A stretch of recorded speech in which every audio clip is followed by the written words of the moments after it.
শাহ আব্দুল মতিন বিন হুসাইন সাহেব দামাত বরকাতুহু আলিয়ার লেখা এই কবিতার নাম দয়াল দারে মিনতির ডাক। কবিতার নাম দয়াল দারে মিনতির ডাক। দোয়ার পরে হাক দে, ডাকার মতো ডাক দে। দোয়ার খুলুক নাই বা খুলুক, ডাকের উপর ডাক রে। দোয়ার পরে হাক দে, ডাকার মতো ডাক দে।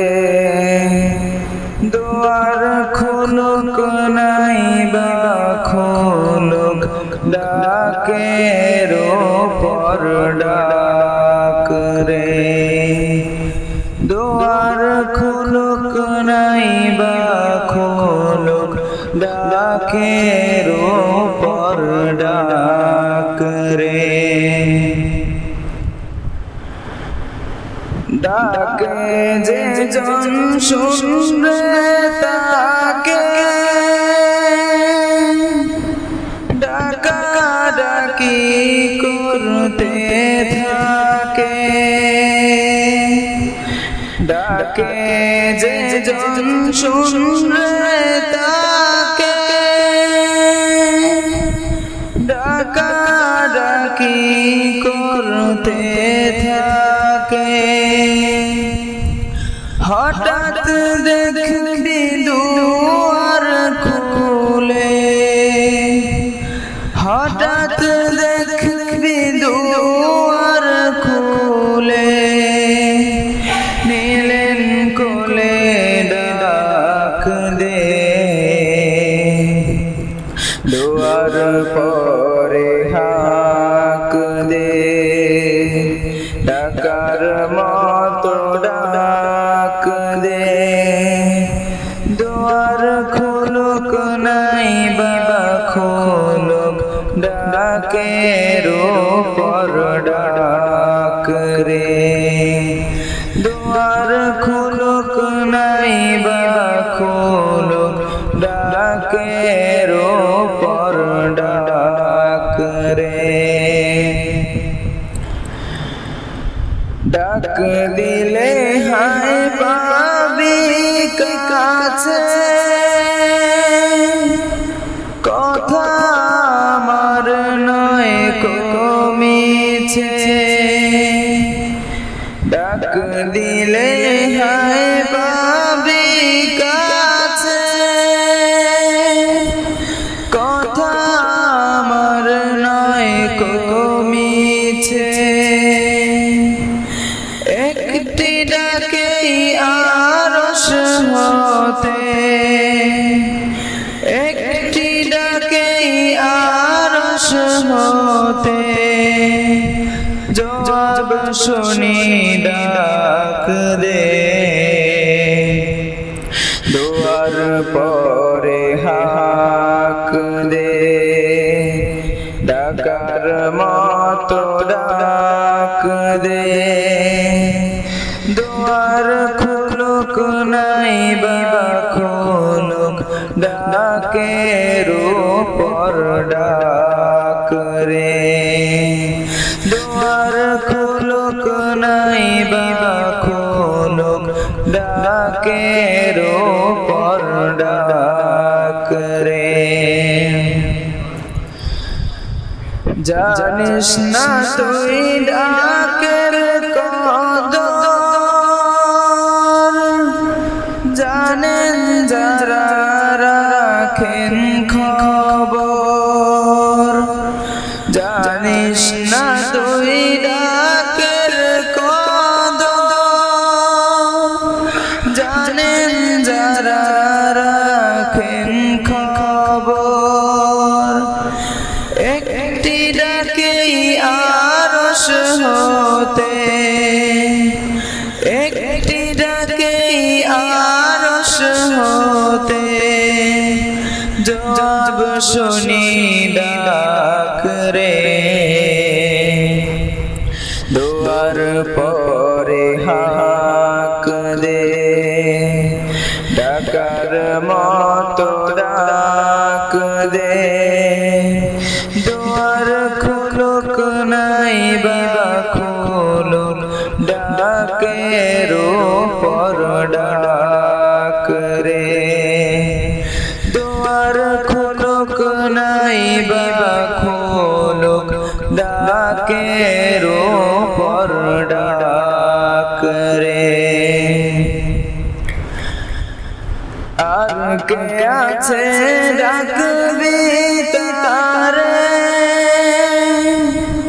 বল হে যাবি কার দুয়ারে। আর কে আছে ডাকবি তারে, বল হে যাবি কার দুয়ারে। খোদার কসম খোদা মোদের,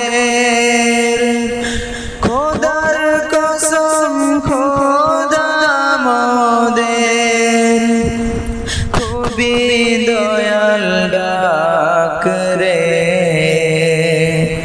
দুয়ার পরে হাক দে, ডাকার মতো ডাক দে, দুয়ার খুলুক নাই বাবা খুলুক, ডাকের উপর ডাক রে। দুয়ার খুলুক নাই বাবা খুলুক, ডাকের উপর ডাক রে। চাইলে ক্ষমা কোনো পাপী, মায়া ভরে বলেন ডাকি। চাইলে ক্ষমা কোনো পাপী, মায়া ভরে বলেন ডাকি। আমার মতো মাওলা তোরা, আমার মতো মাওলা তোরা, কোথায় পাবি ডাক রে। দুয়ার পরে হাক দে, ডাকার মতো ডাক রে। দুয়ার খুলুক নাই বাবা খুলুক, ডাকের উপর ডাক রে।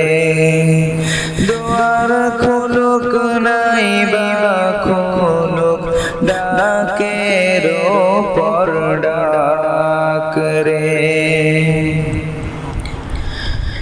তোরা মোরে চিনলি না তো,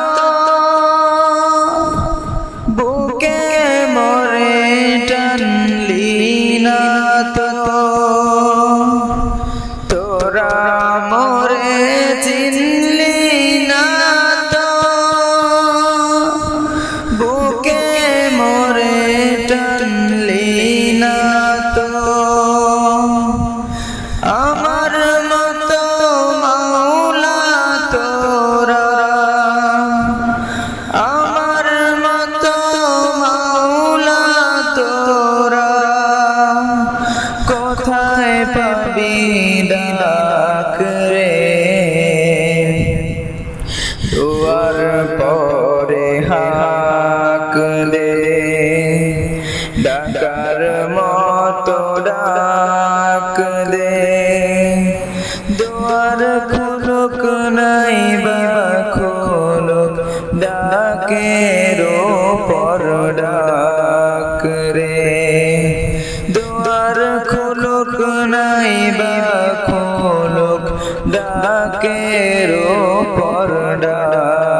রাখিয়া মাওলা মাওলা ডাক শুনিয়া তোর প্রাণে মোর হাত রাখিয়া আদর করে সোহাগ করে আদর করে সোহাগ করে মায়া করে ডাক রে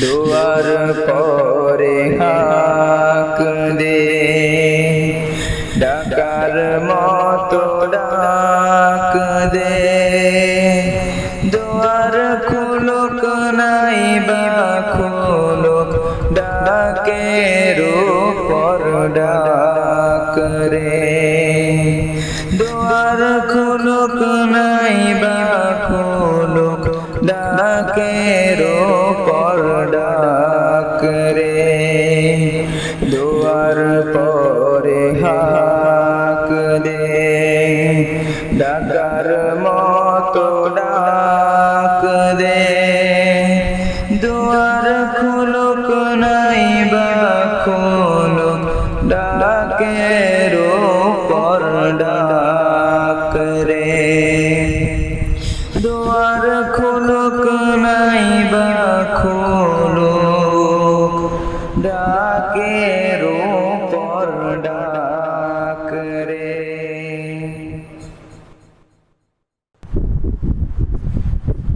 हकीमुल उम्मत मुजद्दिदुल मिल्लत हज़रत मौलाना शाह अशरफ अली थानवी नव्वरल्लाहु मरक़दहुर मलफूज़ातिल किताब हुस्नुल अज़ीज़ এর থেকে পড়তেছি ইংরেজি তালিম অলুক ও আজীব নসিহাত।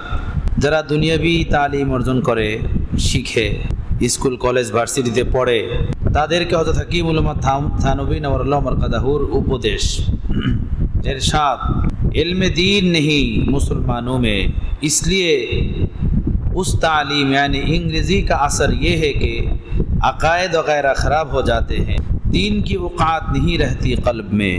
हज़रत हकीमुल उम्मत थानवी रहमतुल्लाह अलैह बोलेन मुसलमानদের ভিতরে दीनी शिक्षा নাই, दीनी বুঝ নাই, दीनी জ্ঞান নাই।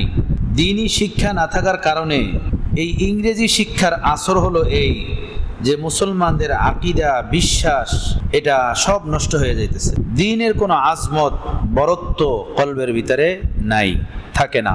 मैं तो उनको इल्म दीन हासिल करने की तदबीर के मुतालिक कहा करता हूँ कि जो वक़्त तुमको स्कूलों की तातील वगैरह में मिलता है उसके अज्जा कर ले, एक हिस्सा में आराम करे और एक हिस्सा इसलिए रखे कि किसी अहलुल्लाह की सोहबत में जाकर रहे, इसलिए उससे बड़ा फ़ायदा होगा, कम अज़ कम अपना मज़हब तो ना बिगड़ेगा। हज़रत हकीमुल उम्मत थानवी नव्वरल्लाहु मरक़दहु बोलेन আমি ইংরেজি পড়ুয়া বাচ্চাদেরকে ইলমে দ্বীন শিক্ষা করার এই তদবির এই তরিকা এই নিয়ম বলি যে তোমাদের স্কুল যখন ছুটি হবে তখন এই স্কুলের ছুটিটাকে দুইটা ভাগ করো। একটা ভাগ নিজের আরামের জন্য রাখো। পরীক্ষার জমানায় পরীক্ষা দিতে গিয়ে অনেক কষ্ট করো, জাগো, মেহনত করো, শরীর ক্লান্ত থাকে শরীর দেহ, আরামেরও প্রয়োজন। তো পরীক্ষা দেওয়ার পরে তুমি যতদিন ছুটি পাইলা ওইটার দুইটা ভাগ করো, ভাগ কইরা একটা ভাগ নিজের আরামের জন্য রাখো যে এই অংশটা আমি আরাম করব। আর একটা ভাগ তুমি কোনো আহলুল্লাহদের সোহবতে গিয়া থাকো, একটা অংশ তাদের কাছে গিয়া থাকো, এর দ্বারা তোমার অনেক ফায়দা হবে। কমাস কম এতটুকু তো অবশ্যই হবে, তুমি তোমার ধর্মকে মাযহাবকে তুমি নষ্ট করবে না, তোমার দ্বারা তোমার ধর্ম মাযহাব নষ্ট হবে না, ধর্ম বিরোধী কর্মকাণ্ডের ভিতরে তুমি জড়িত হবে না। এজন্য আমাদের বুজুর্গানে তিনটা বলছেন ইলমে দ্বীন হাসিল করার তরিকা তিনটা। একটা তরিকা হলো মাদ্রাসাতে ভর্তি হও, পড়ো, দ্বীন বোঝো, দ্বীন শিখো। আর একটা তরিকা হলো যে দ্বীনি কিতাবাদি তুমি পড়ো, বেশি বেশি পড়ো, যেই স্থানগুলো বুঝে আসে না সেই স্থানগুলো বিজ্ঞ মানুষের কাছ থেকে বুঝে নাও। বাকি দ্বীনি কিতাব যে পড়বা এটা তুমি নিজ মন মতো না, কোনো বিজ্ঞ আলেমের থেকে পরামর্শ করে যে আমি দ্বীন সম্পর্কে জানতে চাই, ইসলাম সম্পর্কে জানতে চাই, তো আমাকে কিছু দিক নির্দেশনা দেন, আমি কোন কিতাবগুলো পড়লে দিন, ইমান, ইসলাম, তহারাত, জিন্দিগি, আখেরাত সম্পর্কে আমি জানতে পারবো। এরকম কোনো বিজ্ঞ মানুষের থেকে কিছু কিতাবের লিস্ট নিয়ে ওগুলো পড়া, এই পড়তে গিয়ে যে জিনিসগুলো বুঝে আসবে না ওগুলো মার্ক করা, মার্ক করে ওগুলো কোনো বিজ্ঞ আলেমের থেকে যাই না নেওয়া যায় এই বিষয়টা কি, যদিও নিজ ভাষায় হয় তারপরে অনেক জিনিস বোঝা যায় না। কথাটা বুঝতেছেন? এটা একটা হলো দ্বিতীয় তরিকা। আর একটা হলো আল্লাহওয়ালাদের সোহবত, আল্লাহওয়ালা আলেমদের সান্নিধ্য, পরশ, এদের সাথে তুমি ওঠা বসা করো, এদের কাছে তুমি যাওয়া আসা রাখো, এদের সোহবত উঠাও। এদের সোহবত যদি উঠাও তো ধীরে ধীরে তোমার অনেক এলেম অর্জন হয়ে যাবে, অনেক কিছু তুমি ধীরে ধীরে জানবা। একবার হযরত আল্লাহ দাউদ বরকাতুহুমের নিকটে এক মাওলানা সাহেব, সে তার মাদ্রাসার কিছু ফল নিয়ে গেছে হযরত আল্লাহর জন্য। তো হযরতের খাদেম উনি বললেন যে মাদ্রাসার যে ফল নিয়ে আসছেন তো এটার দাম পরিশোধ করছেন, দাম মাদ্রাসার ফান্ডে দিছেন? তো আলেম, ভালো আলেম মুফতি সাহেব, উনি বললেন না আমার তো এটা স্মরণ নেই, আসলে এটা দিতে হবে যে এটা আমার স্মরণ নাই। বললো এটা আগে পরিশোধ করেন না, হযরতের কাছে গেলে হযরতের জিজ্ঞেস করবেন যে মাদ্রাসার ফল যে খাইতেছো এটার দাম পরিশোধ করছো? পরে ওরা, আমি ওখানে ছিলাম, এরা দাম ধরলো যে এই ফলের দাম কত টাকা হইতে পারে। বললো 80 টাকা হবে এই ফল কটার দাম। পরে 80 টাকা দাম ধইরা মাদ্রাসার ফান্ডে রেখে হযরতের কাছে গেছে ফল নিয়ে। পরে হযরত তাই বললেন, জিজ্ঞেস করলেন যে ফলের দাম দিছো? মাদ্রাসার ফল নিয়ে আসছে, এটার দাম পরিশোধ করছো নি? গাছ তো মাদ্রাসার, এটার ফল আমভাবে খাওয়ার তো অনুমতি নেই, এটা তো মাদ্রাসার ফল, মাদ্রাসার মালিক, এটা একটা দাম ধার্য কইরা দাম মাদ্রাসায় দাও, এরপরের ফল খাও। আমরা মাদ্রাসা জালালউদ্দিন রুমিতে গাছ লাগাইছিলাম, ওর ভিতরে একটা গাছ ছিল লেচু গাছ, তো ওর ভিতরে 4টা লেচু হয়েছিল, 4টা লেচুর দাম হচ্ছিল 449 টাকা। 4টা হয়েছিল, একটা নষ্ট হয়ে গেছে, পরে 3টা ছিল। যাই হোক 3-4টা লেচুর দাম উঠছিল, যেটা আমরা দাম ধরে খাইছি 441 টাকা না 39 টাকা, এটার দাম উঠছিল, দাম ধরে খাইছি। যাই হোক লেচু 4টা, দাম উঠছে কত? 3টা বা 4টা লেচু, যাই হোক 3টা বা 2-3টা 4টা লেচু, দাম উঠছে 441 টাকা দাম উঠছে। তো বিষয়টা হলো এই যে বিষয়গুলো আছে না, যে এগুলো আলেমদের সাথে, সোহবাতি আফতা লোকদের সাথে ওঠা বসা করার দ্বারা এই জিনিসগুলো আমলি জিন্দিগিতে আইসা যায়।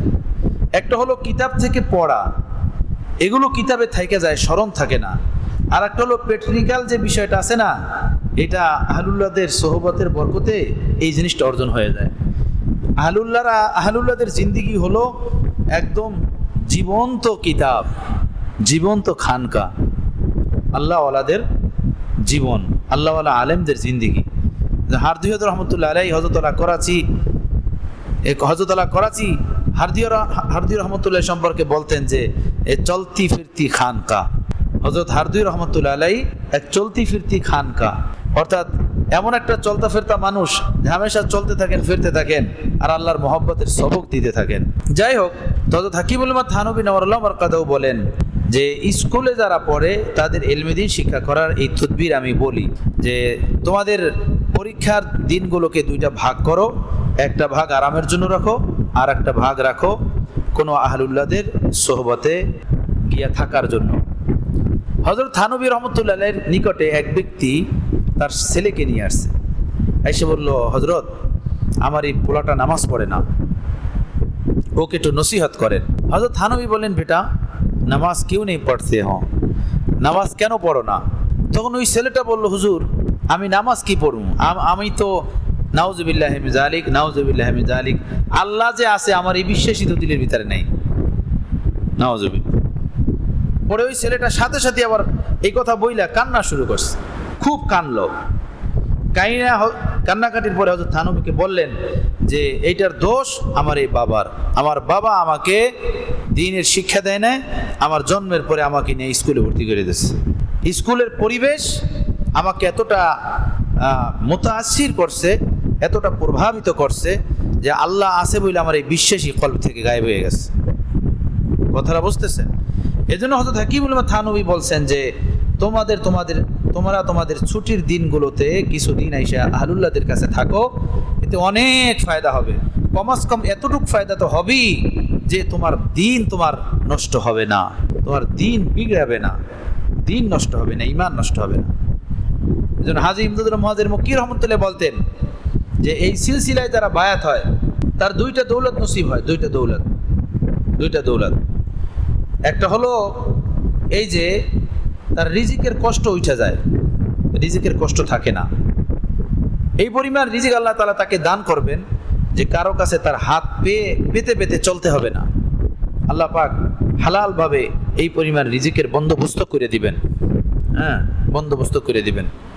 এবং আহলুল্লাহদের এই সোহবতের বরকতে দুনিয়ার মহাব্বত তার অন্তর থেকে বের হয়ে যাবে। দুনিয়ার মহাব্বত অন্তর থেকে এমনভাবে বের হবে যে কোনো কুফরিয়া শক্তি, কোনো গোমরাহকারী কোনো বস্তু ওই ব্যক্তিকে গোমরাহ করতে পারবে না, পথভ্রষ্ট করতে পারবে না এই ব্যক্তিকে। আর যত গোমরাহি, যত পথভ্রষ্টতা, এর পিছনে হুব্বে দুনিয়া, দুনিয়ার মহাব্বত, ভালোবাসা কাজ করে। দেখেন তাম গোমরাহির পিছনে হুব্বে দুনিয়া, দুনিয়ার মোহ, দুনিয়ার অর্থকরী কাজ করে। যারা মুসলমান হওয়া সত্ত্বেও ইসলাম বিরোধী কর্মকাণ্ডের ভিতর লিপ্ত, শাহওয়াতের কারণে, নফসের কারণে, অর্থের কারণে, কথাটা বুঝতেছেন? হ্যাঁ, হুব্বে দুনিয়া, তাম গুনাহের মূল দুনিয়ার মোহ, দুনিয়ার ভালোবাসা। হযরত হাজী সাহেব রহমতুল্লাহ আলাইহি বলছেন এই সিলসিলাতে বায়াত হওয়ার পরে এই ব্যক্তির অন্তর থেকে নাজায়েজ হুব্বে দুনিয়া এমনভাবে বের হবে যে তাকে কোনো গোমরাহকারী বস্তু গোমরাহ করতে পারবে না, পথভ্রষ্ট করতে পারবে না। এর উপরে হযরত থানবী রহমতুল্লাহ আলাইহি ঘটনা বলছিলেন, যে ঘটনা আমি আগেও একাধিকবার বলছি, যে এক ব্যক্তি হযরত গঙ্গুই রহমতুল্লাহ আলাইহির হাতে বায়াত হয়েছিলেন, একদম সাধারণ মানুষ বায়াত হয়েছে। ওই জমানায় হিন্দুস্তানে আরিয়া সমাজ, হিন্দুদের একটা দল আছে আরিয়া সমাজ নাম তাদের। এরা অন্য ধর্মের লোকদেরকে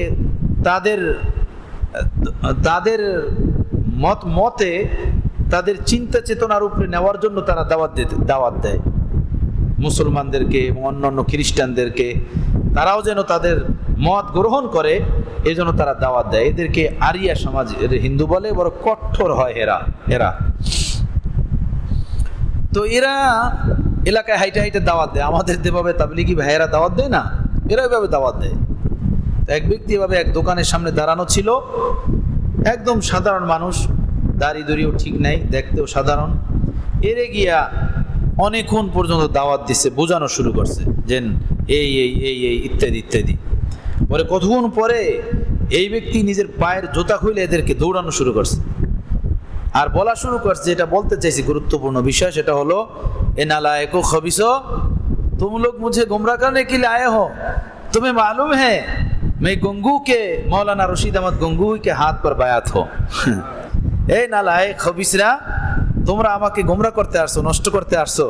তোমরা কি জানো আমি গঙ্গুর মাওলানা রশিদ আহমদ গঙ্গুর হাতে বায়াত, আর তোমরা আমাকে আসছো গোমরাহ করার জন্য, পথভ্রষ্ট করার জন্য। এলু হুমুল জুলাসা লা ইয়াশকা বিহিম জালিসুহুম, আল্লাহ ওয়ালাদের সোহবতে সান্নিধ্যে যারা যায় তাদের কপাল খুলে যায়, তাদের কপাল ঠিক হয়ে যায়, তাদের জিন্দিগির ভিতরে আল্লাহ পাকের রহমতের ছায়া নেমে আসে, আল্লাহ পাকের রহমতের ছায়া। গোমরা মাহরুম কিসমত লোকেরাও মাহরুম থাকে না, কোনো না কোনো ভাবে পার পাইয়েই যায়, কোনো না কোনো ভাবে মুক্তি পাইয়েই যায়। এজন্য উলামারা কিতাবের ভিতরে লেখছেন কিয়ামতের ময়দানে আল্লাহ পাক মুসলমানদেরকে জাহান্নাম থেকে মুক্তি দেওয়ার জন্য ধাপে ধাপে বাহানা বের করবেন, ধাপে ধাপে বাহানা বের করতে করতে আল্লাহ একে একে বলতে বলতে এই পর্যন্ত বলবেন, এই জাহান্নামীরা শোনো, জাহান্নামী মুমিনরা, তোমাদের দুনিয়াতে কোনো মানুষ, কোনো আলেম, কোনো আহলুল্লাহদের সাথে এতটুকু সম্পর্কও কি ছিল না যে এক দফা গিয়া তাদের কাছে একটু বসছিলা, তাদের কিছু একটু দেখছিলা, দূর থেকে হলেও, দূর থেকে একটু তাদেরকে দেখছো, তাদেরকে একটু ভালোবাসছো, তাদেরকে এক দফাও কি তোমাদের এমন হয় নাই? তো লোকেরা হাত উঠাবে, আল্লাহ এমন হয়েছিল, আমি থানা ভবনে এক দফা হযরত হাজী সাহেব রহমতুল্লাহ আলাইহিকে দেখছিলাম, হযরত হাকিমুল উম্মাহ থানবীকে দেখছিলাম, বা কোনো জায়গার নাম নিয়া গঙ্গুতে আমি হযরত মাওলানা রশিদ আহমদ গঙ্গুর সোহবত একবার গেছিলাম, এভাবে এক একজনে এক একটা বলতে থাকবে, আর আল্লাহ তাদেরকে মাফ করতে থাকবেন। যাও, এই ছেলে মাফ করে দিলাম, মাফ করে দিলাম। কি আজীব মুআমালা, কি আজীব মুআমালা। আল্লাহ রাব্বুল আলামিন এই নেক বান্দাগুলোর বরকতে আমাদের মতো সাধারণ মানুষগুলোকে আল্লাহ মাফ করে দিবেন, জান্নাত দান করবেন। কি বলবো বন্ধুরা, এই সোহবাতের, আহলুল্লাহদের সোহবাতের কদর হার জমানায় মানুষ কম করছে। বাজারে যান, মার্কেটে যান, চা পান করার আড্ডা লাগান, তাই না? এই একটু চিপস মিপস খাওয়ার, একটু পোড়া মুরগি খাওয়ার একটু আড্ডা লাগান, দেখবেন সেখানে লোকের জমঘাটটা লেগে যায়, তাই না? লোকদের ভিড় ভাট্টা লেগে যায়। কিন্তু আসল কথা হলো, হীরা মণি মুক্তা জওয়াহেরাত কম মানুষই চিনে, তাই না? কম মানুষই চিনে। হযরত দাদা পীর আব্দুল গনি ফুলপুরি রহমতুল্লাহ আলাইকে বলছিলেন একজন ব্যক্তি যে, হযরত শুনছি নাকি পরশ পাথরের ভিতরে এই শক্তি আছে যে লোহার সাথে ডলা দিলে লোহা স্বর্ণ হয়ে যায়, কথাটা কি বাস্তব? হযরত ফুলপুরি বললেন, মিয়া শুনছি শুনছি কেন করো, আমাকে জিজ্ঞেস করো কেন করো। লোহা আর পরশ পাথর একসাথে কইরা ডলা দিয়া দেখো, নিজ চোখে দেখবা যে স্বর্ণ হয়ে যাইতেছে লোহা, নিজ চোখে। পরে এই ঘটনা বর্ণনা করে হযরত আল্লাহ রহমতুল্লাহ বলছেন, লোহা যেভাবে, পরশ পাথর যেভাবে লোহাকে স্বর্ণ বানাইয়া দেয়, আহলুল্লাহদের সোহবত, মজলিস, সান্নিধ্য এভাবে জাহান্নামী মানুষকে জান্নাতি বানাইয়া দেয়। পোড়া কপালের মানুষগুলোকে নেক কপালে পরিবর্তন করে দেয় আহলুল্লাহদের সোহবতের বরকতে। কেমন কেমন মানুষগুলো কেমন কেমন হয়ে গেছে, কেমন কেমন হয়ে গেছে আহলুল্লাহদের সোহবতের বরকতে, আল্লাহওয়ালাদের পরশের বরকতে। আল্লাহ আল্লাহ। সাইয়্যিদ সুলাইমান নদভী রহমতুল্লাহ আলাইহি সিরাতের কিতাব লেখলেন, সিরাতে মোস্তফা, সিরাতুন নবী, 3 খণ্ডে, এই জখিম জখিম খণ্ডের ভলিউমের 3 ভলিউম কিতাব, এই মোটা মোটা 3 ভলিউমের সিরাতের কিতাব, সিরাতুন নবী। বড় গ্রহণযোগ্য কিতাব, ভালো কিতাব, তাফসিলি লেখছে আল্লাহ নবীর জীবনী। এই সিরাতের কিতাব যখন উনি লিখে শেষ করলেন, উনি বলেন যে, একবার আমার দিলের ভিতরে এই চিন্তা তৈরি হলো, সুলাইমান, যে মহান ওই হাস্তির জীবনী তুমি লেখছো, ওই মহান হাস্তির মোহাব্বত, মারেফাত, তার সাথে তোমার কলবি সম্পর্ক আসেনি না, শুধু এলেমের জোরে, বিদ্যার জোরে তার জীবনী তুমি লেখছো। দিলে জবাব আসলো যে কলবি সম্পর্ক তো নাই, দিলি এক তাআল্লুক, এক নিসবত, এক লাগান, দিলি একটা টান, ওইটা তো ওই মদিনাওয়ালার সাথে আমার নাই, মদিনাওয়ালার সাথে তো এমনটা আমার হালাত না। তো প্রশ্ন হলো আবার, তাহলে এই লেখালেখির দ্বারা আর কত কি হবে? তুমি কি চাও না তার সাথে তোমার এই গভীর সম্পর্ক তৈরি হোক? চাই। কিভাবে হবে? চতুর্দিকে শুনছে হযরত থানবীর কথা, চতুর্দিকে, কিন্তু যাবে কিভাবে? হযরত থানবীর বিরুদ্ধে এক জমানা পর্যন্ত পেপার পত্রিকা উনি লেখছেন, তাসাউফ এ হে ও হে, পীর মুরিদি এ হে ও হে, এমনি লিখতে রয়েছেন। এবং যাইতেও একটা শরম শরম ভাব লাগে না? কিন্তু আলেমে দ্বীন ছিলেন, পাক্কা এলেম ছিল, বুঝ ছিল, আল্লাহ তাআলা তাকে রাহনুমাই করছেন। থানা ভবনে গিয়ে বসছেন হযরত থানবীর কাছে, হযরত থানবীর মজলিসে বসছেন। এলেম তো তার কাছে কম ছিল না, বহুত এলেম ছিল, বহুত এলেম ছিল। কিন্তু হযরত থানবীর দ্বীনের যে নেশা, দ্বীনের যে কাইফিয়াত, দিলের যে ব্যথা এবং দ্বীনের যে দর্দ হযরত থানবীর সিনায় ছিল, সেই ব্যথা নিয়ে যখন হযরত থানবী রহমতুল্লাহ আলাইহি বয়ান করলেন, নসিহত করলেন, একটা তো হলো কালকে হযরত আল্লাহ বলতেছিলেন যে স্টেজ কাঁপানো, একটা হলো স্টেজ কাঁপানো বয়ান, কথা বুঝতেছেন, আর একটা হলো দ্বীনের ব্যথা নিয়ে সচ্চা, সাফ সুতরা, পরিচ্ছন্ন দ্বীন উম্মতের সামনে পেশ করা, সাফ সুতরা দ্বীনের তালিম উম্মতের সামনে পেশ করে দেওয়া, উম্মতকে দেখায় দেওয়া। আর একটা হলো স্টেজ কাঁপানো, দুইটা ভিন্ন জিনিস। হযরত থানবী দ্বীনের ওই সচ্চা সাফ সুতরা পানপাত্র, যেটা সম্পর্কে ধারণা, এলেম সাইয়্যিদ সুলাইমান নদভীর ভিতরেও ছিল, ওনার সামনে পেশ করলেন। তখন উনি বয়ান শেষে হযরত থানবী চলে গেলেন কামরায়, আর উনি থানা ভবনের চৌকার দইরা কান্না শুরু করলেন, আর এই কবিতা পড়া শুরু করলেন। জানে কিস আন্দাজ সে ও তকরীর কি, জানে किस अंदाज से वो तकरीर की, फिर ना पैदा शोबाए बातिल हुआ। आज वो मजा आया कुरान में जैसे कुरान आज ही नाजिल हुआ। আজকে দিনের কথা শুনে মজা পাইলাম, মনে হয় কোরআন আজকে আসমান থেকে অবতীর্ণ হয়েছে নতুন কইরা। হ্যাঁ, এমন মজা পাইলাম দিনের কথা শুনে। হযরত থানবীর কাছে গেলেন, বলেন হযরত জি বায়াত হব। বায়াত হইলেন, থানা ভবনে 3 দিন রইলেন। 3 দিনের ভিতরেই খেলাফত পাইলেন। 3 দিনের ভিতরেই সবচেয়ে হযরত থানবীর খেলাফতের মধ্য থেকে অল্প সময়ে এই ব্যক্তি খেলাফত পাইছেন। এই ব্যক্তি দেখেন, আল্লাহ ওয়ালারা মুখলেস হন। ওনারা দিলের আমাদের মতো যেমন দুশ্মনী আমরা ধইরা রাখি, হ্যাঁ, কে কি বলছিল, কে কি করছিল, এগুলো ধইরা রাখা ক্ষোভে থাকি তার প্রতিবাদ করার জন্য, তার বদলা নেওয়ার জন্য, তাকে সাইজ করার জন্য। হযরত কালকে বলছিলেন সাইজ করা, তাকে সাইজ করার জন্য, তার বদলা নেওয়ার জন্য। আল্লাহ ওয়ালারা এমন হন না। তাদের মহব্বত আল্লাহর জন্য, তাদের দুশ্মনীও আল্লাহর জন্য।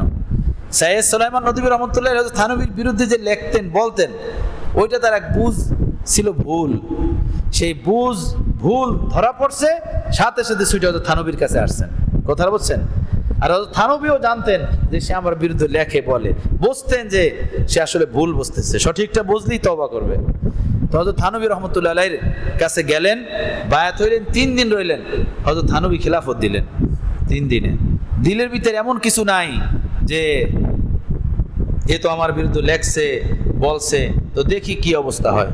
হ্যাঁ, হযরত থানবী রহমতুল্লাহ আলাইহির কাছে এক ব্যক্তি মাফ চাইলেন। বলে হযরত জি, আমি তো আপনার অনেক গীবত করছি, আল্লাহর জন্য মাফ চাই। বললো ভাই, আমাকে যে কষ্ট দেয়, আমার যে গীবত করে, শিকায়ত করে, আমাকে যে কষ্ট দেয়, আমি তাকে আগেই মাফ করে দিই। আমি আল্লাহর কাছে বলে রাখছি, আল্লাহ আশরাফ আলীর কারণে তুমি কাউকে কোনো আযাব দিও না, তুমি তোমার কোনো বান্দাকে।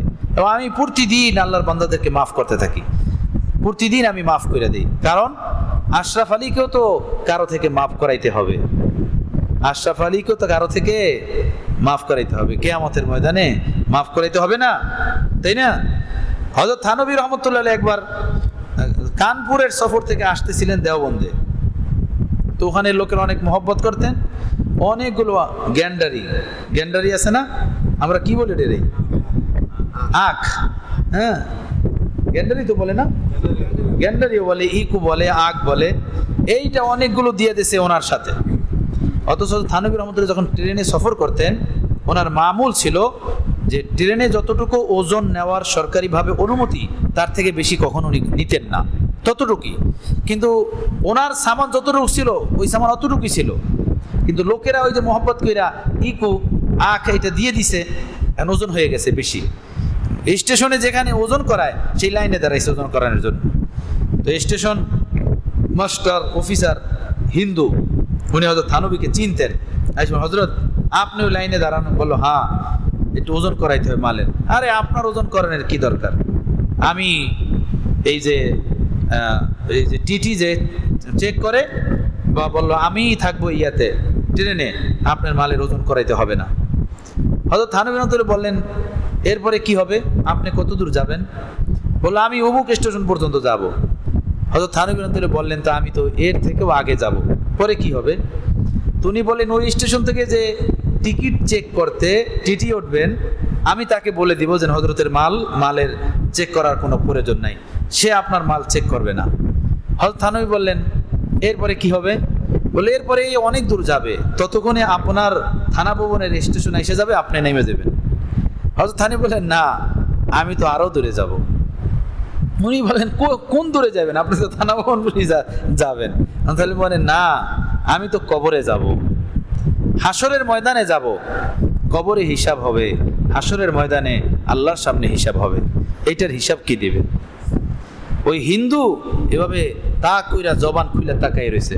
এরপর উনি বললেন যে আপনাদের মতো কিছু বান্দাদের কারণেই এই আসমান জমিন এখনো ঠিক আছে। থানবীকে বললেন যে আপনাদের মতো কিছু মানুষের কারণেই এই আসমান জমিন ঠিক আছে। দেখছেন, হাদিস শরীফ আল্লাহর নবী বললেন আল্লাহুম্মা ইন্নী আসআলুকা হুব্বাকা আহাব্বাল আশিয়াই ইনদি ওয়াজআল খাশিয়াতাকা আখওয়াফাল আশিয়াই ইনদি। হে আল্লাহ, আপনি আপনার মহব্বত तमाम জিনিস থেকে আমার অন্তরে বাড়াইয়ে দেন হে আল্লাহ, এবং আমার অন্তরে আপনার ভয়ও সকল ভয় থেকে বাড়াইয়ে দেন। আখওয়াফাল আশিয়াইনদি ওয়াক্তা আন্নি হাজাতি দুনিয়া বিশৌকি ইলা লিকাইকা, এবং এই দুনিয়া ক্ষণস্থায়ী, এখান থেকে কবরে যাব, কয়েকদিনের মাত্র জীবন, আপনার কাছে গিয়ে দাঁড়াবো, ভালো মন্দ হিসাব হবে, যার আমল ভালো হবে তাকে আপনি খুশি হইয়া চিরস্থায়ী জান্নাত দিবেন। জান্নাতে গিয়ে ওই মুমিন আপনার দিদার করবে, ওই আপনার দিদারের আশায় এই দুনিয়ার সমস্ত নাজ নিয়ামত ভুলে যাব।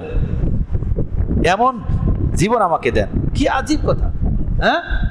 ওয়াক্তা আন্নি হাজাতি দুনিয়া বিশৌকি ইলা লিকাইকা, ওয়াক্তা আন্নি হাজাতি দুনিয়া, দুনিয়ার হাজত আমার থেকে কেটে দেন, দূর করে দেন, বিশৌকি ইলা লিকাইকা, আপনার সাথে যে জান্নাতে দিদার হবে ওই দিদারের ছটফটে, ওই দিদারের আশায়, ওই দিদারের তরফে, ওই দিদারের ছটফটে আমি যেন দুনিয়ার এই দুনিয়া থেকে, দুনিয়ার তামাম হাজত থেকে সরে যাই, দুনিয়ার তামাম হাজত আমার থেকে কেটে যায়।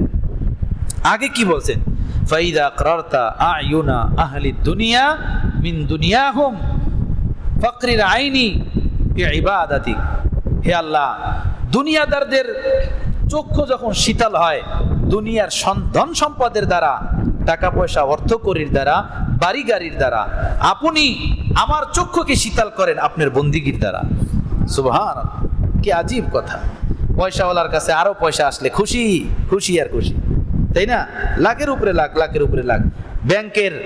ব্যাংকের ডয়ার পড়তেছে, মিয়া খাইতে কয় টাকা লাগে, পড়তে কয় টাকা লাগে, ঘুমাইতে কতটুকু জায়গা লাগে, কিন্তু খুশি শুধু এত টাকার মালিক, এত টাকার মালিক, তাই না? তো আল্লাহ নবী কি বলতেছেন? ফাইদা করাতা আয়ুনা আহলি দুনিয়া মিন দুনিয়াহুম, দুনিয়াদারদের চক্ষুকে যখন শীতল করেন তাদের দুনিয়ার দ্বারা, ফাকরির আইনি বিইবাদাতিক, আপনি আমার চক্ষুকে শীতল করেন আপনার বন্দিগির দ্বারা। আপনি আমাকে ওই বন্দিগি দেন যে আমার চক্ষু, হৃদয়, মনোমস্তিষ্ক, আপাদ মস্তক পুরোটা শীতল হয়ে যায় আপনার বন্দিগির ভিতরে। আহা, হাজী সাহেব রহমতুল্লাহ আলাইহির হানকাতেই লেখা ছিল, হাদিসেরই তর্জমা বলতে গেলে এটা, হ্যাঁ, কে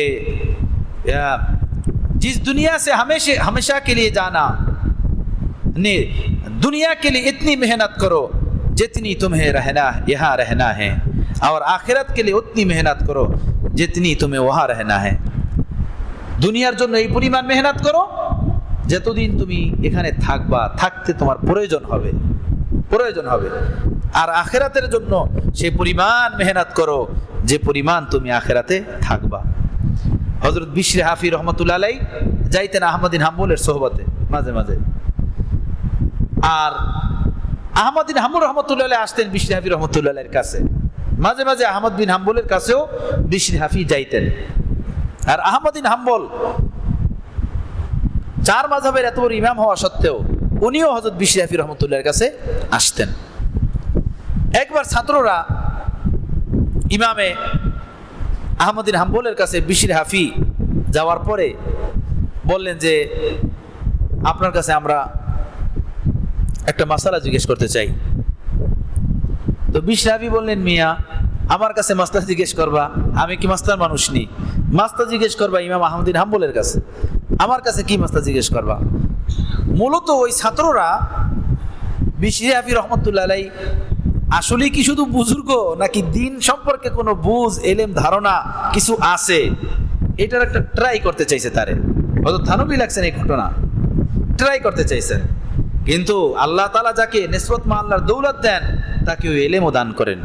নিসবত মা আল্লাহর হেফাজতের জন্য যে এলেম দরকার ওই এলেম আল্লাহ তাআলা তাকে দান করেন জাহির বাতিনে। ছাত্ররা তারপর বললো, না আপনার কাছে জানতে চাই। বললো, বলো কি বলবা? বললো, নামাজের ভিতরে যদি ভুল হয় তাহলে এই নামাজের হুকুম কি? বিশরি হাফি রহমতুল্লাহ বললেন, ভুলের তো বিভিন্ন রকমের আইটেম আছে, ধরন আছে নামাজের ভিতরে ভুলের, এক এক ভুলের এক এক হুকুম। বাকি আমার নিকটে নামাজের ভিতরে যে ভুল করবে তার কঠিন শাস্তি হওয়া দরকার, পিটাই করা দরকার, তাকে শাস্তি হওয়া দরকার, পিটাই করা দরকার। মানে এমন একটা কথা বললো, এটা তো ফুকাহায়ে কেরাম কেউ বলেন না। নামাজের ভিতরে ফরজ ছুটে গেলে আবার নামাজ পড়তে হইব, ওয়াজিব ছুটে গেলে সাজদা দিতে হইব, এই পিটাই করবো, ওই কথা কেমন কথা? এর কঠিন শাস্তি হওয়া দরকার। পরে বিশরি হাফি রহমতুল্লাহ আলাই সাথে সাথেই বললেন যে বিষয়টা হলো এই, আল্লাহর সামনে দাঁড়াই আবার ভুল, ওরে তো পিটাই করা দরকার। আল্লাহর সামনে নামাজে দাঁড়াইছে আবার ভুল, ওরে তো পিটাই করা দরকার। সুবহানাল্লাহ বিহামদি। মানি আল্লাহর সামনে বন্দিগিতে দাঁড়াইছে আবার ভুল হবে কেন? এই কাম তুমি কেন করতেছো? কোন মন নিয়া, কোন দিল নিয়ে তুমি নামাজে দাঁড়াইছো? কথাটা বুঝতেছেন?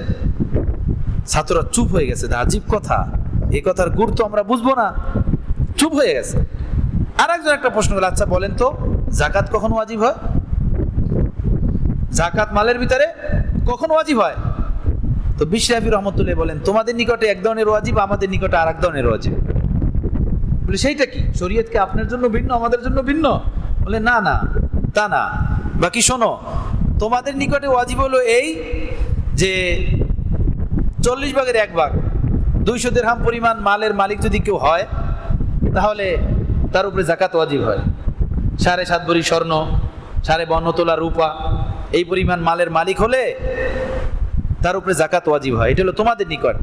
আর আমাদের নিকট হলো এই যে এই পরিমাণ মাল কাছে থাকবেই বা কেন যে যাকাত ওয়াজিব হয়?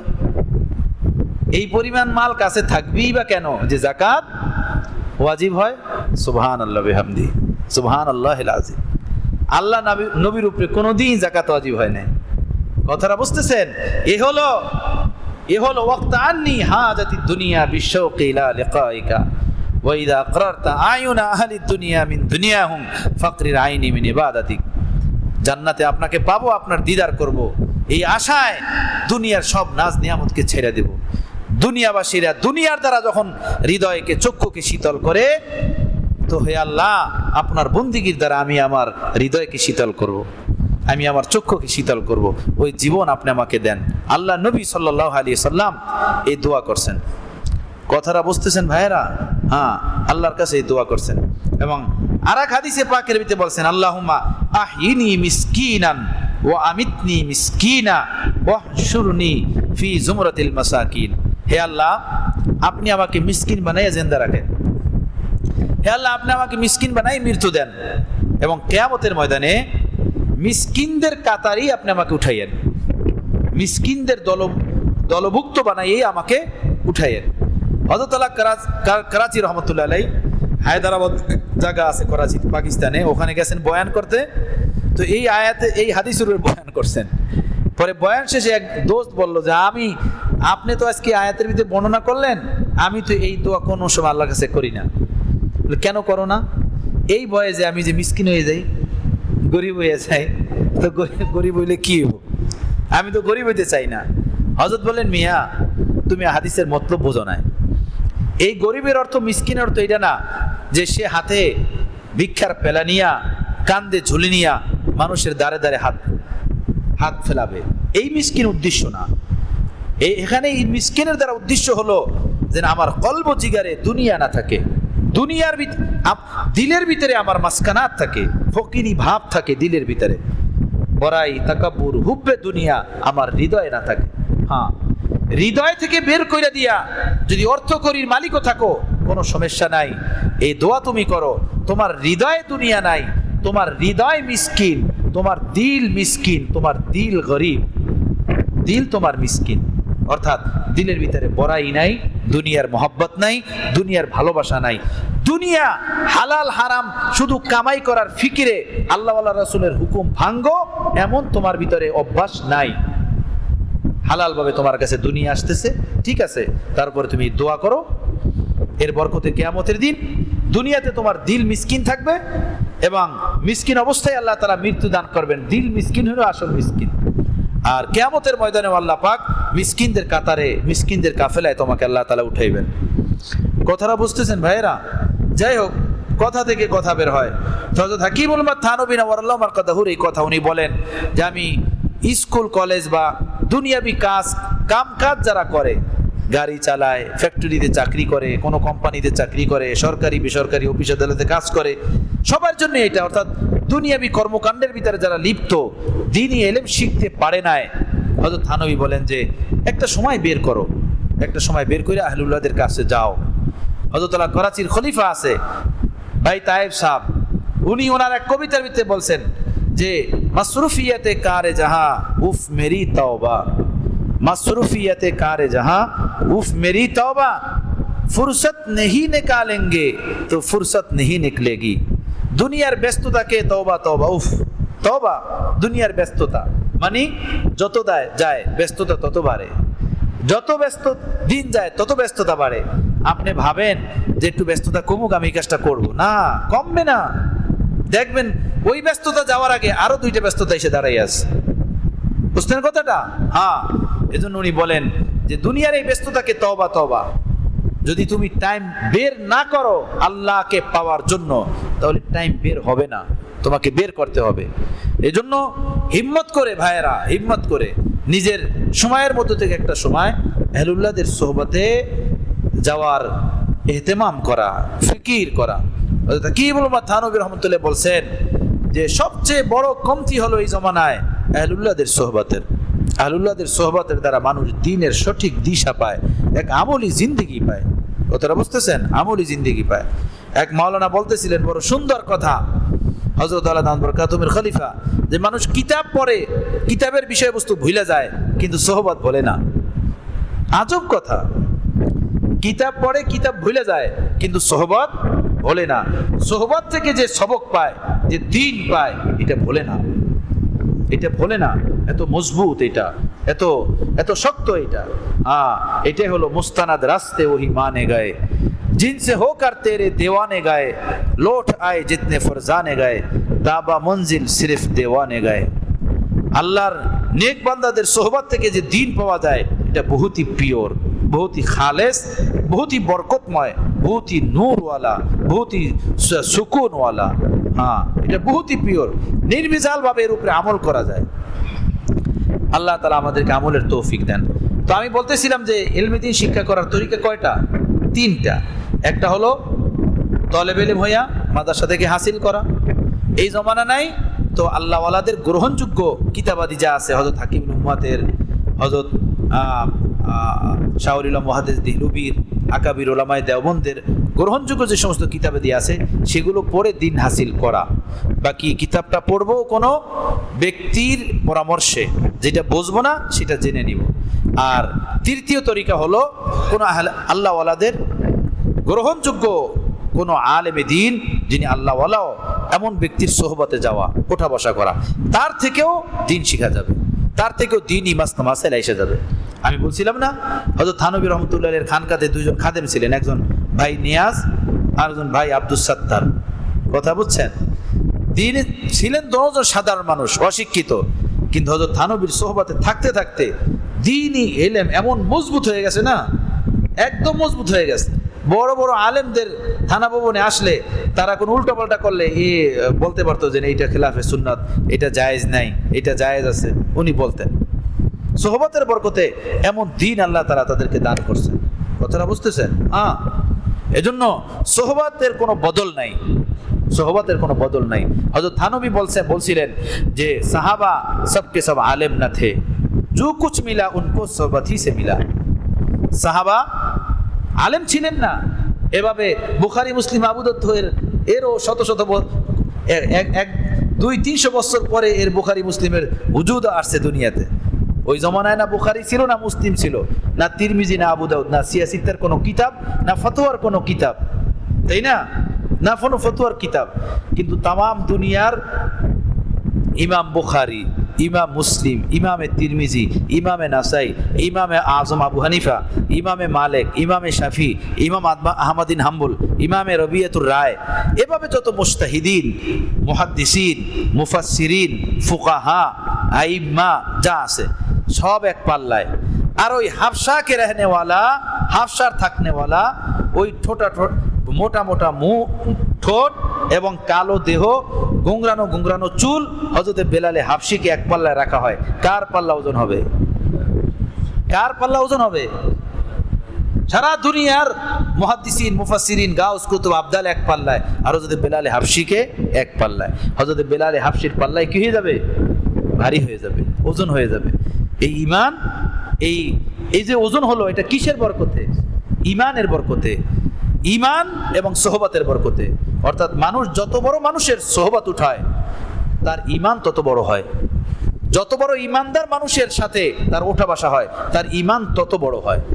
তো যেহেতু সাহাবায়ে কেরাম সবচেয়ে বড় মারেফাতওয়ালা, মোহাব্বতওয়ালা, ইশকওয়ালা, ঈমানওয়ালা পয়গাম্বার, সর্বশেষ পয়গাম্বার নবী মুহাম্মদ রাসূলুল্লাহ সাল্লাল্লাহু আলাইহি সাল্লামের সোহবত পাইছেন সাহাবায়ে কেরাম, এজন্য সাহাবায়ে কেরামদের ঈমান तमाम মানুষের ঈমান থেকে বড় হয়ে গেছে।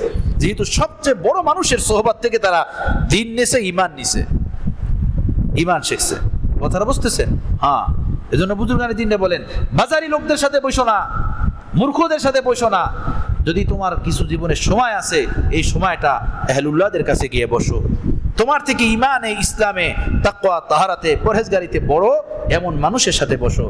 তুমি কিছু না বুঝলেও তার সোহবতের বরকতে তোমার ঈমান গরম হইতে থাকবে। ঈমান গরম হইতে থাকবে। পাংখার নিচে বসতে যেভাবে বাতাস লাগে, দেহ ঠান্ডা হয়ে যায়, পাংখার ওয়াজ করতে হয় না যে তুই ঠান্ডা হ, তোর দেহকে ঠান্ডা, তোর দেহ ঠান্ডা করতেছি আমি, এই ওয়াজ লাগে না। এটা খাসিয়াতই হলো এই, স্বভাবই হলো এই। আগুনের পাশে বসলে দেহে গরম লাগে, এটা আগুনের খাসিয়াতই হলো এই। পানিতে নামলে শরীর ভেজে, এটা পানির খাসিয়াতই হলো এই। আতরের দোকানে গেলে ঘ্রাণ লাগে, এটা আতরের স্বভাবই হলো এই। টয়লেট বাথরুমে গেলে এর গন্ধ অনুভব হয়, এর খাসিয়াতই হলো এই।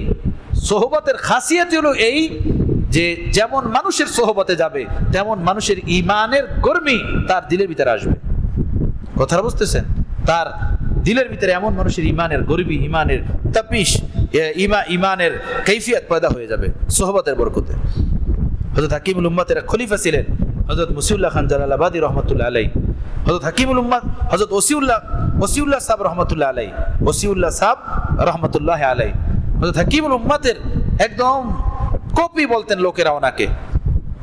এভাবে লেখছেন, শুনছি বুজুর্গানে দ্বীনের জবান থেকে যে উনি বয়ান করলে দেওয়ালের আড়াল থেকে যদি কেউ শুনতো তো কেউ বুঝতে পারতো না যে হাকিমুল উম্মত বয়ান করেন নাকি হযরত মাওলানা ওসিউল্লাহ সাহেব রহমাতুল্লাহ আলাইহি বয়ান করেন। এই রকমের ছিল হযরত হাকিমুল উম্মতের সাথে হালাত। এইভাবে বসে থাকতেন, কথা বলতেন না, ঘন্টা ঘন্টা শুধু বসেই থাকতেন। একবার বড় এক মজলিসে, কয়েক হাজার মানুষের মজলিসে আসর থেকে নিয়ে মাগরিব পর্যন্ত বসে রয়েছেন, কিচ্ছু বলেন নাই, একটা কথাও বলেন নাই, একটা ওয়াজও করেন নাই, একটা শব্দও বলেন নাই, একদম চুপ রয়েছে। মাগরিবের আজানের মুহূর্তে বললেন, जिनको हमारी खामोशी से फायदा ना हो वो आइंदा हमारी मजलिस में ना आए। আমার এই চুপচাপ থাকার দ্বারা যাদের রুহানি জগতের কোনো ফায়দা হইল না, হয় না, সেজন্য ভবিষ্যতে আমার মজলিসে না আসে। কথাটা বুঝতেছেন? এখানে সোহবতের কথা হাদিসে কোরআনে যেখানে যেখানে আসে সেখানে শুধু সোহবতের কথাই আসে, সান্নিধ্যের কথা। ওয়াজ নসিহত এটা হলো নূরুন আলা নূর, একটা ভিন্ন জিনিস। যদি ওয়াজ নসিহত নাও হয়, শুধু সোহবত, পরস্পরে বসে থাকা, এর দ্বারাও বড় দিন পাওয়া যায়। আল্লাহ ওয়ালাদের ওঠা বসা, চলা ফেরা, ধরা বলা, এগুলোর ভিতরে তালিম থাকে, এগুলো তো শিখতে হয়। অন্ধের মতো বসবাস করার জন্য আল্লাহ আমাদেরকে দুনিয়াতে পাঠান নাই। আলেমদের কাছে গেলে, নিজের থেকে দিনে, জ্ঞানে, গুণে বড় যারা, তাদের কাছে গেলে তাদের বিষয়গুলোকে ফলো করতে হয়। তাদের পোশাক পরিচ্ছেদ, তাদের ধরা বলা, খানা, এগুলো নিতে হয়। শুধু কাছে থেকে প্যান প্যান প্যান প্যান কইরা নিজের সময়কে, জিন্দিগিকে নষ্ট করার কোনো মানি আসে না। হ্যাঁ, এজন্য হযরত আলা করাচি বলছিলেন, শায়েখের কাছে থাকো, আল্লাহ ওয়ালাদের কাছে যাও তো কান হয়ে যাও, জবান হয়ে যাও না, কান হয়ে যাও। আল্লাহ তাআলা কান দুইটা দিবেন, জবান একটা দিবেন, মুখ একটা দিবেন। হযরত আলা করাচি বলেন কেন? এই জন্য কান দুইটা দিবেন আর জবান একটা দিবেন যে কান দিয়ে শুনবা বেশি, জবান দিয়ে বলবা কম। আগে শোনো। ছোট বাচ্চারা, হযরত আলা করাচি বলছিলেন, ছোট বাবু 1.5 বছর 2 বছর পর্যন্ত শুধু আব্বু আম্মু কি বলে কান পাইতে শোনে। দেখবেন ওই দুধ খাইতেছে, মার বুকের দুধ খাইতেছে, ফিটার খাইতেছে, পাশে বসে কথা বলতেছে, ও ওদিকে তাকাই আছে ভাবে, তাই না? এভাবে কিছু বাচ্চারা এমনও হয় যে মায়ের দুধ মুখ থেকে বের করে দেয়, ফিটার বের করে দেয়, ওই কি বলতেছে দাদু নানু অথবা পাশে বসে ভাই বোন কি বলে ওইটা খেয়াল করে শোনে। কথা বুঝছেন? ও 2 বছর পর্যন্ত শুধু শোনে, এরপরে বলা শুরু করে। এত বলে সবাই হাসায়, শুধু বলে এমন সুন্দর সুন্দর কথা, শুদ্ধ বলে অশুদ্ধ বলে, সবই ভালো লাগে, তাই না? আমার বড় মেয়েটা আছে, ও এখনো বলতে পারে না গিয়েছিলাম, এটা এখনো বলতে পারে না। বলে আম্মু যাইছিলাম। কিন্তু ইয়াকিন করেন মহব্বত সব আব্বা আম্মাই তার সন্তানদেরকে মহব্বত করে, আপনারাও মহব্বত করেন। ও যে বলে যাইছিলাম, ওর যাইছিলাম গিয়েছিলাম থেকে অনেক বেশি মজা লাগে আমাদের কাছে অনেক বেশি মজা লাগে। যাইছিলাম, যাইছে, আরো কোথায়, আরো ওখানে যাইছে, ওই যাইছিল, খুব মজা লাগে। কথা বুঝতেছেন? তো দেখেন হযরত আলী রহমতুল্লাহ বলছিলেন যে বাচ্চা 2 বছর পর্যন্ত শোনে, এরপরে বলে, যখন বলে না খুব ভালো লাগে, খুব মজা লাগে। আহলুল্লাহদের সোহবতে থাকো, আহলুল্লাহদের সোহবতে যাও, কান হয়ে যাও, জবান হয়ে যাও না, শোনো। কিছু মানুষের অভ্যাস আছে এত কথা বলা, এত কথা বলে, আর এটাও খেয়াল করে না যে আমি আমার উস্তাদের সাথে, আমি আমার মুরব্বীদের সাথে, হ্যাঁ, আমি কি বলি, কি ধরি, কি করি। মিয়া অন্ধর মতো জিন্দিগি কাটানোর মধ্যে ফায়দা কি? এমন বেহিস হইয়া জিন্দিগি চালানোর ভিতর কি মজা, কি মজা। উস্তাদ, মুরব্বী, পিতামাতা, শায়েখ, এর কোনো আদব নাই, এর কোনো তরিকা নাই। এদের সামনে বলা, ধরা এবং চাওয়া, দেখা, এরও কোনো নিয়ম নাই। এই সব বেঢঙ্গা জিন্দিগির ফায়দা কি? এগুলো শেখা দরকার, এগুলো শিখা দরকার এবং আল্লাহর কাছে চাওয়া দরকার। আল্লাহ আপনার কাছে আপনার মহব্বত চাই। এই হাদিসের ব্যাখ্যায় মাশায়েখরা, বুজুর্গান এই দিনটা বলছেন, আল্লাহুম্মা ইন্নী আসআলুকা হুব্বাক ওয়া হুব্বা মা ইউহিব্বুক। এটা হাদিস। আল্লাহ, আমি আপনার কাছে আপনার মহব্বত চাই এবং আপনি যাদেরকে ভালোবাসেন আমি তাদের মহব্বতও আপনার কাছে চাই। আপনি যেই বান্দাদেরকে ভালোবাসেন তাদের ভালোবাসাও আমি আমার হৃদয়ে চাই। তো কি হবে? তাদের ভালোবাসা আমার হৃদয়ে যদি থাকে, তো যে যাকে ভালোবাসে মহব্বতের টানে সে তার কাছে যায়। আমি ওই ব্যক্তির কাছে যখন যাব, আপনি যাকে ভালোবাসেন, তো সে তো ভালো হয়েছে, আপনার প্রিয় বান্দা হয়েছে কিছু নেক কাজের বরকতে, নেক কাজের উসিলাতে। তার কাজগুলো আপনার কাছে প্রিয়, আপনার কাছে মনোনীত। তার ভালো কাজগুলো আমিও শিখবো, আমিও দেখবো, আমিও অর্জন করব, এর দ্বারা আমিও আপনার প্রিয় হয়ে যাব। কথাটা বুঝতেছেন? এই হাদিসের দ্বারা বোঝা যায় আল্লাহ পাকের কাছে আল্লাহ পাকের মহব্বত যেভাবে চাওয়া দরকার, ঠিক এই জমিনের যে সমস্ত বান্দাদেরকে আল্লাহ ভালোবাসেন, মহব্বত করেন, তাদের ভালোবাসাও আল্লাহর কাছে চাওয়া উচিত। কারণ আল্লাহকে তো দেখা যায় না। আল্লাহকে কি দেখা যায়? হ্যাঁ, আল্লাহকে দেখা যায় না বন্ধু, আল্লাহকে দেখা যায় না, আল্লাহকে দেখা যায় না। একটা উপলব্ধি দিলের ভিতরে হয়, একটা উপলব্ধি। বাকি আল্লাহ পাকের এই জ্বালা যন্ত্রণা, আল্লাহ পাকের ইশকের আগুন লাগাইয়া দেনেওয়ালা এক আসবাব, একটা মাধ্যম শেখ আল্লাহওয়ালা। কথাটা বুঝতেছেন? যে তারা কিভাবে চলে, তারা আল্লাহকে রাজি খুশি কিভাবে করছেন, সেই পথে হাইটা আল্লাহকে রাজি খুশি করার। কাপড় খুইলা দৌড় দিল, মনে করে আল্লাহরে পেয়ে গেছে। এভাবে এটা কোনো তরিকা? আল্লাহর পয়গাম্বাররা কিভাবে আল্লাহকে পেয়েছেন, সাহাবায়ে কেরামরা কিভাবে আল্লাহকে পেয়েছেন, এটা তো কোনো তরিকা না। কথাটা বুঝতেছেন? এটা তার একটা নিজস্ব খেয়াল, নিজস্ব চিন্তা চেতনা। হযরত থানবী বলছেন, मैं हमेशा तबीयत को अकल से और अकल को शरीयत से उसका कंट्रोल करता हूँ। আমার তবিয়তকে আকলের দ্বারা, আকলকে শরীয়তের দ্বারা নিয়ন্ত্রণ করি। একটা হলো আমার তবিয়ত, আমার অভ্যাস, আমার মন এইটা চায়, আমার দিল এইটা চায়। মন দিলের চাওয়ার কোনো কন্ট্রোল নাই। কথা বুঝছেন? তার চাওয়ার কোনো শেষ নাই, সে চাইতে থাকে। এখন এই চাওয়াটা আমার আকল দ্বারা আমি ফিকির করি, এটা ঠিক কিনা, এটা সুন্দর কিনা, এটা ভালো কিনা, এটা উচিত কিনা। এরপরে আকল যেটাকে ফয়সালা দেয়, এই আকলের ফয়সালাটাকে শরীয়তের দ্বারা আমি বিবেচনা করি। এই সম্পর্কে শরীয়তের রায় কি? কথাটা বোঝেন না? এই সম্পর্কে শরীয়ত কি বলে? তো আমি আমার তবিয়তকে আকলের দ্বারা আর আকলকে শরীয়তের দ্বারা নিয়ন্ত্রণ করি। সুবহানাল্লাহ বিহামদি। কি আজীব কথা, কি আজীব কথা বলছেন। কথাটা বুঝতেছেন ভাইয়েরা? যাই হোক, তো বলতেছিলাম যে কথাটা সেটাই বলি, ইলমে দ্বীন হাসিল করার এই তিনটা হলো তরিকা, তিনটা হলো তরিকা। বাকি বাস্তব কথা হলো এই তিনটার মধ্যে 3 নম্বর যেটা বললাম, এইটা মানুষের জন্য আমলি জিন্দিগি বানানোর ক্ষেত্রে সবচেয়ে বেশি উপকারী। আহলুল্লাহদের সোহবত, নেককার আল্লাহওয়ালা আলেমদের সোহবত। কারণ এলেম তো আমলের জন্য। আহলুল্লাহদের সোহবত থেকে যে এলেম নসিব হয়, ওইটার সাথে সাথে আমলও তৌফিক হয়ে যায়, আমলও নসিব হয়ে যায়, আমলি জিন্দিগি তৈরি হয়ে যায়। ডাক্তার আব্দুল আরিফি রহমতুল্লাহ আলাইহি হাকিমুল উম্মতের খলিফা, ডাক্তার ছিলেন বেচারা, ডাক্তার। হযরত হাকিমুল উম্মতের একদম আজাল্লে খোলাফাদের একজন আশেক দেওয়ানা ছিলেন। কি আজীব আজীব কিতাব আল্লাহ তাআলা ওনার দ্বারা লেখাইছেন। দেখেন ডাক্তার মানুষ, আহকামে মাইয়ে যে কিতাব লিখে গেছে, বহুতই গ্রহণযোগ্য কিতাব এবং মুদাল্লাল কিতাব। মাইয়েতের গোসল, ফারায়েজ, মাসলা মাসাইল সম্পর্কে এই রকমের মুদাল্লাল কিতাব একটাও আমাদের নজরে নাই, যে এই রকমের এত ছোট সংক্ষিপ্তের ভিতরে এই পরিমাণ মুদাল্লাল কিতাব উনি লিখে গেছেন। কথাটা বুঝছেন? বাসায়ের হাকিমুল উম্মত, আরো কি কি কিতাবে আল্লাহ তাআলা এই পরিমাণ বুঝ এবং মারেফাত হযরত হাকিমুল উম্মতের সোহবত থেকে আল্লাহ তাআলা দান করছিলেন।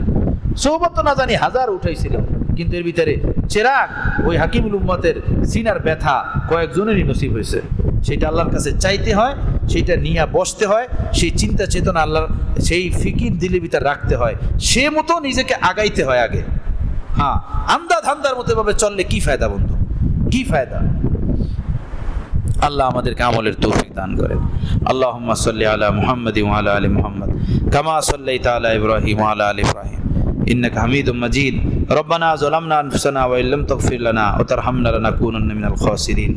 রব্বুল আলামিন আমাদের সকলকে পাল্টাইয়ে দেন আল্লাহ, আপনি আমাদের ভিতর বাহিরকে দিন মোতাবেক বানাইয়ে দেন আল্লাহ, আমাদের ভিতর বাহিরকে, জহেরকে, ভিতর বাহিরকে আল্লাহ আপনার তরিকা মতো বানাইয়ে দেন আল্লাহ, আপনার রাসূলুল্লাহ সাল্লাল্লাহু আলাইহি সাল্লামের বাতলানো তরিকা মোতাবেক বানাইয়ে দেন আল্লাহ। আয় আল্লাহ এই মজলিসকে কবুল ফরমান, দ্বীনের যে বিষয়াদিগুলো আমরা জানি না জানার তৌফিক দেন, আমলের তৌফিক দেন। হিংসা, বিদ্বেষ, রিয়া, আত্মপ্রসাদ, কিবির, অহংকার, উজুব আমাদের অন্তর থেকে দূর করে দেন। আয় আল্লাহ খাঁটি মুসলমান আপনি আমাদেরকে বানান। রব্বুল আলামিন আহবাবে হাজিরিন গায়েবিন সকলকে আপনি কবুল করেন, সকলের হাজত জরুরত আপনি পূরণ করেন।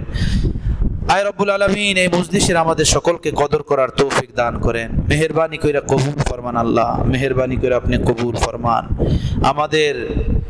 আমাদেরকে আমাদের মুরব্বীদের পথে চলার তৌফিক দান করেন। হাকিমুল উম্মতের বাতলানো তালিম তরবিয়তকে নিজেদের জীবনে আনা, বাস্তবায়ন করার তৌফিক দান করেন। নিজেদের সন্তান, পরিবার, পরিজনকে সে মতো চালানোর তৌফিক দান করেন। আয় আল্লাহ, আয় আল্লাহ আপনি মেহেরবানি করে কবুল ফরমান, কবুল ফরমান। আল্লাহ আপনি আমাদেরকে সিলসিলার হারিস বানাইয়া দেন, আপনি আমাদেরকে সিলসিলার হারিস বানাইয়া দেন। আমাদের প্রত্যেককে নিজেদের সিলসিলার কদর করার তৌফিক দেন, মুরব্বীদের কদর করার তৌফিক দেন, ওজিফা মামুলাত নিয়মিত আদায় করার তৌফিক দেন। আল্লাহ আমাদের জন্য আপনি আত্মশুদ্ধি মঞ্জুর ফরমান, আত্মশুদ্ধিওয়ালা জিন্দিগি আমাদের জন্য আপনি কবুল ফরমান। দস্তে মুখশা জানেবে জাম্বিলে মা আফরি বর দস্ত বর বাজুয়ে তু, আফরি বর দস্ত বর বাজুয়ে তু। ওয়াসাল্লাল্লাহু তাআলা আলা খাইরি খালকিহি মুহাম্মাদিন ওয়া আলিহি ওয়া আসহাবিহি আজমাইন। আমিন আমিন বিরহমাতিকা ইয়া